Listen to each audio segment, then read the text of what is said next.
Seu grito rasgou o ar empoeirado de Dry Creek. O som era agudo, desesperado e cruelmente ignorado pela multidão que se reuniu para assistir.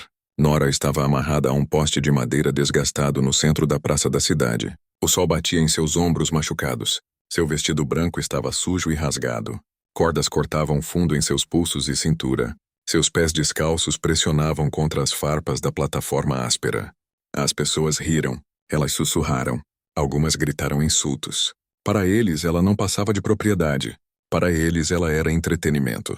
Seus lábios tremeram enquanto tentava falar. Sua voz rachou como vidro. Eu sou apenas uma piada. As palavras escaparam e pairaram pesadas no ar. A multidão rugiu com deleite cruel. Um homem atirou uma pedra. Ela atingiu o poste ao lado de sua cabeça. Ela se encolheu e virou o rosto. Lágrimas escorreram pela sujeira em suas bochechas. Seu olho inchado mal se abria. Naquele momento, ela não parecia uma mulher. Ela parecia uma boneca quebrada, deixada para apodrecer. O xerife estava parado por perto com os braços cruzados. Seu silêncio era aprovação. Seu silêncio era uma sentença. O leiloeiro levantou um martelo de madeira. O barulho da multidão cresceu. A venda estava prestes a começar. Nora ofegou por ar. Todo o seu corpo tremeu de medo. Então, uma voz grave cortou o caos. Ela é minha esposa. Se ela disser sim, a multidão se virou. Um homem mais velho estava na borda da praça, alto, de ombros largos, seu rosto marcado por anos de sol e poeira, seus olhos calmos mas inflexíveis. Este era Elias Boone, um fazendeiro que raramente falava e nunca recuava. Ele caminhou para a frente lentamente. A multidão se afastou sem saber por quê. Cada passo ecoou contra as tábuas, cada olho fixo nele. Elias parou na frente de Nora. Ele tirou seu casaco. Ele o colocou gentilmente sobre seus ombros. Então ele olhou em seus olhos cheios de lágrimas. Você quer isso? Você quer que eu a reivindique? A praça ficou em silêncio. Até o vento pareceu parar. Os lábios de Nora se separaram, sua voz fraca mas firme. Eu quero, por minha própria vontade. Um silêncio varreu a multidão. Uma voz da varanda respondeu. Casamento testemunhado e registrado. Liberem-na para sua proteção. O juiz, o leiloeiro, baixou seu martelo. Ninguém ousou se mover. Ninguém ousou respirar. Elias puxou uma faca de seu cinto. Com um movimento rápido, ele cortou as cordas. Elas caíram no chão como cobras mortas. Nora cambaleou para frente em seus braços. A multidão ofegou. O xerife cerrou a mandíbula, mas não disse nada. As pessoas tinham ouvido sua resposta. As pessoas tinham visto sua escolha. Elias se virou. Ele a guiou para longe do poste passo a passo. A multidão se abriu novamente.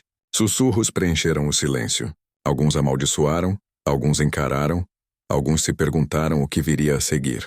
Nora olhou para trás uma vez para o poste onde havia sido amarrada.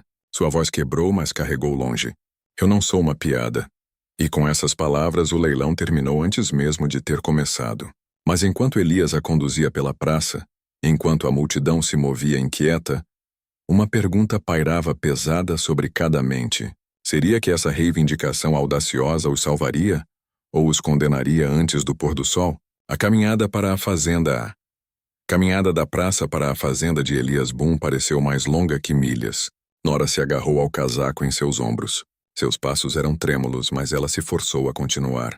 Atrás deles, os sussurros da multidão ainda ecoavam como fantasmas. Elias permaneceu quieto a maior parte do caminho. Suas botas pressionaram firme na estrada de terra. Quando chegaram à varanda de sua fazenda, ele abriu a porta e acenou. Entre. Você precisa de água. Nora se sentou à mesa de madeira. Suas mãos tremeram quando levantou a caneca de estanho. O primeiro gole queimou sua garganta. Não de calor, do gosto da liberdade. Elias se encostou na parede, seus olhos firmes nela. Aquela encenação lá fora só ganha tempo e você sabe disso. Ela assentiu. Eu sei. Lael não vai deixar passar. Ele gravou sua marca na corda. A mesma marca que vi em seus barris de uísque. Elias deu um passo à frente. Ele segurou o pedaço de corda que havia cortado do poste. Com certeza, uma pequena placa de madeira pendia dela, gravada com as letras L e D, clara como o dia. A voz de Nora se firmou. Eu vi a mesma placa na noite em que me arrastaram para fora do salão. Eles escondem mulheres dentro de vagões cobertos com barris. Ele acha que ninguém percebe. Elias resmungou. As pessoas percebem. Elas só estão com muito medo para falar. O quarto ficou quieto. Apenas o tic-tac do relógio velho preencheu o ar. Nora tocou os hematomas em seu braço e sussurrou. Por que você fez isso? Por que me chamou de esposa na frente de todos? Elias olhou em seus olhos. Sua voz era áspera, mas calma. Porque essa era a única maneira de pará-los naquele momento. O xerife pode ser corrupto, mas ele ainda respeita um voto público. Eu te dei cobertura até descobrirmos isso. Amanhã, se você quiser que eu termine, eu terminarei. A escolha é sua. Nora engoliu seco. Ela nunca tinha ouvido alguém falar com ela assim, como se ela importasse. Como se ela tivesse o poder de decidir seu próprio destino. Antes que pudesse responder, os cães da fazenda latiram lá fora. Passos rasparam no cascalho. O rangido da porta do celeiro seguiu. Elias pegou seu chapéu e faca. Fique aqui. A luta no celeiro o celeiro balançou com batidas pesadas. 2 homens de Leal tinham se infiltrado. Um balançava uma corda, o outro sacou uma lâmina curta. Elias se moveu rápido. Ele pegou a corda no meio do balanço, puxou o homem para frente e o bateu contra uma baia. O segundo investiu com a lâmina. Nora agarrou uma vassoura de madeira e balançou forte. A lâmina caiu no chão. O homem praguejou e tropeçou para trás. Elias torceu o braço do primeiro homem até ele cair. Ambos os homens saíram correndo do celeiro e desapareceram na noite. Na terra, eles deixaram para trás uma caixa quebrada. Nela estavam as mesmas letras gravadas L e D. Nora a pegou com mãos trêmulas, sua voz firme agora. Isso não é só sobre mim, há outras. Ele está as escondendo. Elias encarou a marca na luz da lanterna. Sua mandíbula se enrijeceu. Ele sabia que a cidade não ficaria silenciosa para sempre. A pergunta era simples. Eles encontrariam a verdade antes que Lyle atacasse novamente? À noite. Antes da verdade, o ar noturno fora do celeiro estava pesado. As estrelas acima pareciam frias. Nora ainda segurava a caixa quebrada com as letras L e D queimadas na madeira. Sua mão tremeu, mas seus olhos estavam firmes agora. Elias fechou as portas do celeiro e acendeu outra lanterna. Ele a colocou na mesa dentro da casa da fazenda. O brilho se estendia pelas paredes de madeira ásperas. Estava quieto, exceto pelos grilos. Nora colocou a caixa e disse firmemente.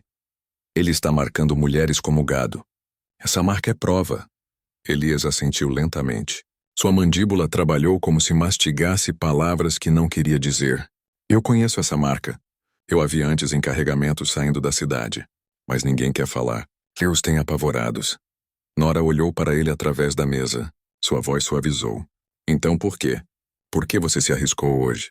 Por que intervir quando ninguém mais faria? Elias se inclinou para frente, seu rosto na sombra. Porque o silêncio me deixa doente.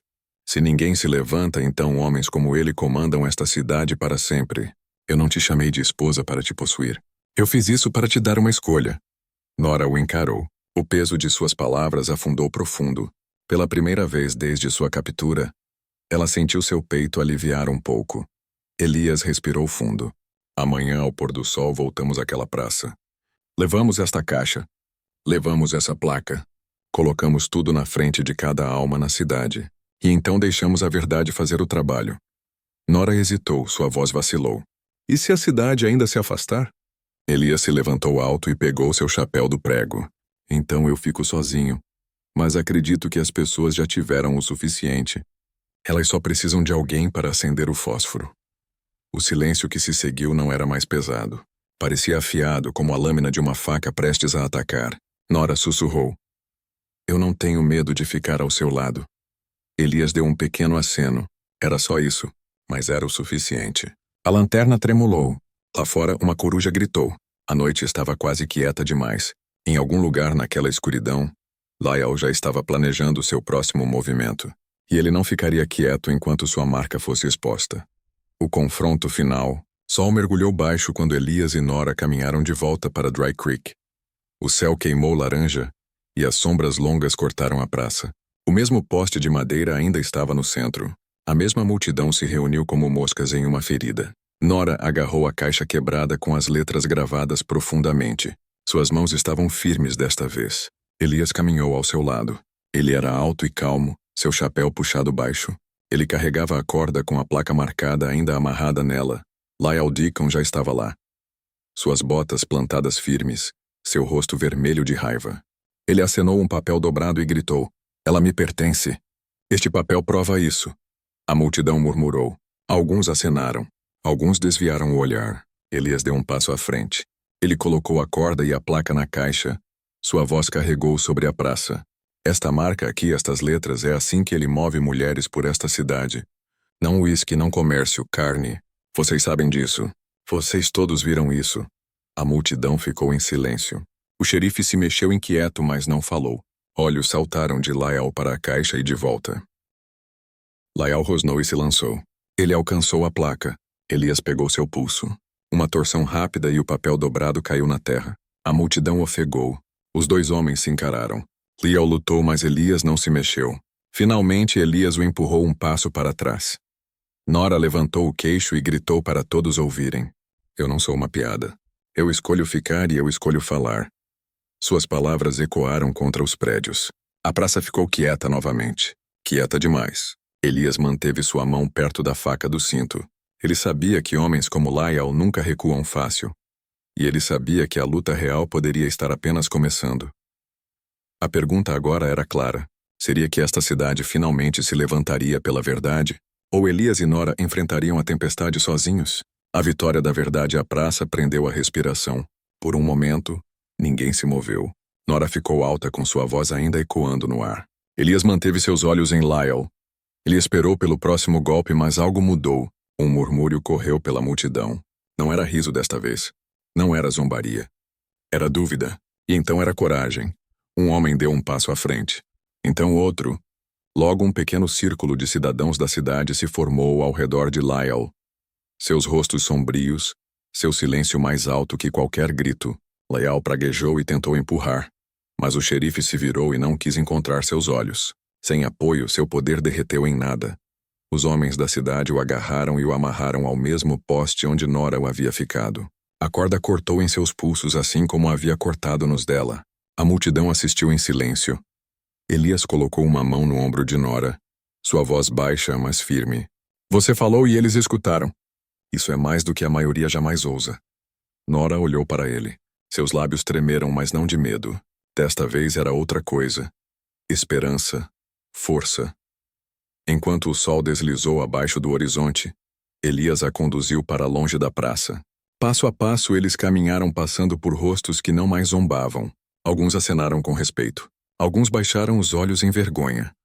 Quando chegaram à borda da cidade, Elias parou. Ele se virou para Nora e disse suavemente: Eu te disse que terminaria isso amanhã se você quisesse. Você ainda quer isso? Nora balançou a cabeça. Sua voz soou clara na luz que desaparecia. Não, eu escolho ficar. Um novo começo de volta à fazenda, eles derrubaram o poste velho e o colocaram no portão. O que uma vez foi uma marca de vergonha, agora ficava como a entrada para uma nova vida. A fazenda Boom Vale. E é aqui que nossa história os deixa. Mas nos deixa com perguntas também. Que correntes ainda mantêm as pessoas em silêncio quando elas sabem a verdade? O que aconteceria em nossas cidades se mais pessoas tivessem a coragem de se levantar e dizer basta? E se fosse você naquela praça, você teria dado um passo à frente? Esse é o coração de cada história do Velho Oeste. Nunca foi apenas sobre poeira e armas. Foi sobre coragem, escolha e o preço da liberdade. A fronteira nunca realmente acaba. Ela espera pela próxima voz corajosa o suficiente para